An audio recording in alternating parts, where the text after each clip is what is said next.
Hi hello friends, ಎಲ್ಲರಿಗೂ ಮಂಗಳ ಪಾಕಶಾಲೆಗೆ ಸ್ವಾಗತ. ಬನ್ನಿ, ನಾನಿವತ್ತು ಸೀತಾಫಲದ ಹಣ್ಣಲ್ಲಿ ಜ್ಯೂಸ್ ಮಾಡ್ಕೊಳ್ಳೋದು ಹೇಗೆ ಅಂತ ತೋರಿಸ್ಕೊಡ್ತೀನಿ. ಈಸಿಯಾಗಿ ಟೇಸ್ಟಿಯಾಗಿ ಮಾಡ್ಕೊಳ್ಬಹುದು. ಈ ಹಣ್ಣಿನಲ್ಲಿ ವಿಟಮಿನ್ ಸಿ ಇರುತ್ತೆ. ಹಿಮೋಗ್ಲೋಬಿನ್ ಕಮ್ಮಿ ಇರೋರು ಈ ರೀತಿ ಜ್ಯೂಸ್ ಮಾಡ್ಕೊಂಡು ಕುಡಿದ್ರೆ ಹೆಚ್ಚು ಮಾಡ್ಕೊಳ್ಬಹುದು. ಬನ್ನಿ ಈಗ ಮಾಡೋದು ಹೇಗೆ ಅಂತ ನೋಡೋಣ. ನೋಡೋದಕ್ಕಿಂತ ಮುಂಚೆ ಇನ್ನೂ ನನ್ನ ಚಾನಲ್ನ ಸಬ್ಸ್ಕ್ರೈಬ್ ಮಾಡ್ಕೊಳ್ಳೋದೆ ಹಾಗೆ ನೋಡ್ತಾ ಇದ್ದರೆ ಪ್ಲೀಸ್ ನನ್ನ ಚಾನಲ್ನ ಸಬ್ಸ್ಕ್ರೈಬ್ ಮಾಡ್ಕೊಳ್ಳಿ. ಹೊಸ ವಿಡಿಯೋಕ್ಕೋಸ್ಕರ ಬೆಲ್ ಐಕನ್ನು ಕ್ಲಿಕ್ ಮಾಡಿ. ಬನ್ನಿ ಈಗ ಮಾಡೋದು ಹೇಗೆ ಅಂತ ನೋಡೋಣ. ಮೊದಲನೇದಾಗಿ ನಾನಿಲ್ಲಿ ಚೆನ್ನಾಗಿ ಹಣ್ಣಾಗಿರುವಂಥದ್ದು ಸೀತಾಫಲ ಹಣ್ಣನ್ನು ತಗೊಂಡಿದ್ದೀನಿ. ಒಂದು 6 ಚಿಕ್ಕದು. ನಾನು ಸೀತಾಫಲ ಹಣ್ಣನ್ನು ಮಧ್ಯಕ್ಕೆ ಕೈಯಲ್ಲೇ ಕಟ್ ಮಾಡ್ಕೊಳ್ತೀನಿ. ಹಣ್ಣಾಗಿರೋದ್ರಿಂದ ಕೈಯಲ್ಲೇ ಕಟ್ ಮಾಡ್ಕೊಳ್ಬೋದು. ಈಗ ಸ್ಪೂನ್ ಸಹಾಯದಿಂದ ಹಣ್ಣನ್ನೆಲ್ಲ ತಕ್ಕೊಂಬಿಡೋಣ. ಮಧ್ಯದಲ್ಲಿ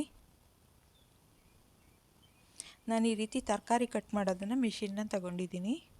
ನೀವು ಇದಿಲ್ಲ ಅಂದರೆ ಮಿಕ್ಸಿ ಜಾರ್ಗೆ ಹಾಕ್ಕೊಂಡು ಆನು ಮಾಡಿ ಬೀಜನ ತಕ್ಕೋಬಹುದು. ಇದೇ ರೀತಿ ಎಲ್ಲ ಹಣ್ಣನ್ನು ತಕ್ಕೊಂಬಿಡೋಣ. ಈಗ ಎಲ್ಲ ತೆಗೆದು ರೆಡಿಯಾಗಿದೆ. ಈ ರೀತಿ ದಾರನ ಈಗ ಎಳೆದು ಬಿಟ್ಟರೆ ಬೀಜ ಎಲ್ಲ ಆಚೆ ಬರುತ್ತೆ. ನೀವು ನೋಡ್ತಾ ಇರ್ಬೋದು, ಬೀಜ ಎಲ್ಲ ಆಚೆ ಬಂದಿದೆ. ಇದನ್ನು ಒಂದು ತಟ್ಟೆಗೆ ಸೇರಿಸ್ಕೊಳ್ಳೋಣ.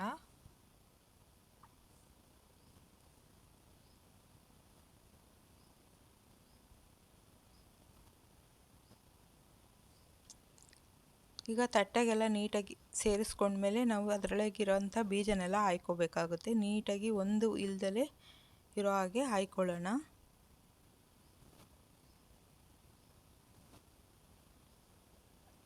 ಜಾಸ್ತಿ ಬೀಜ ಇರೋದ್ರಿಂದ ಹಾಗೆ ಕೊಟ್ಟರು ಮಕ್ಕಳು ತಿನ್ನೋದಿಲ್ಲ.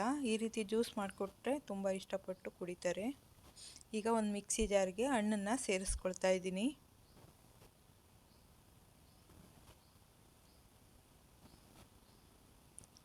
ಇದಕ್ಕೆ ಒಂದು 2 ಸ್ಪೂನು ಸಕ್ಕರೆನ ಸೇರಿಸ್ಕೊತಿದ್ದೀನಿ.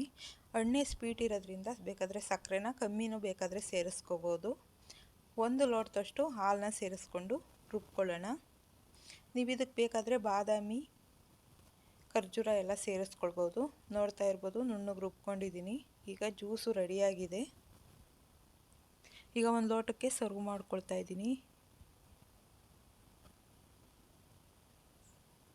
ಟೇಸ್ಟ್ ಅಂತೂ ತುಂಬಾ ಚೆನ್ನಾಗಿರುತ್ತೆ. ಮಕ್ಕಳಿಗೂ ತುಂಬಾ ಇಷ್ಟ ಆಗುತ್ತೆ ಈ ರೀತಿ ಮಾಡಿಕೊಟ್ರೆ. ಆರೋಗ್ಯಕ್ಕೂ ಕೂಡ ತುಂಬಾ ಒಳ್ಳೆಯದಿದು ಹಣ್ಣು. ವರ್ಷಕ್ಕೊಂದ್ಸಲ ಈ ಹಣ್ಣು ಸಿಗುತ್ತೆ.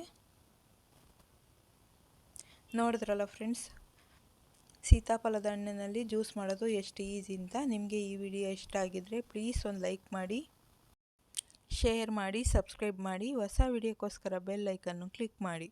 ಯಾರ್ಯಾರು ವಿಡಿಯೋ ನೋಡಿದ್ದೀರೋ ಅವ್ರಿಗೆಲ್ಲ ಧನ್ಯವಾದಗಳು.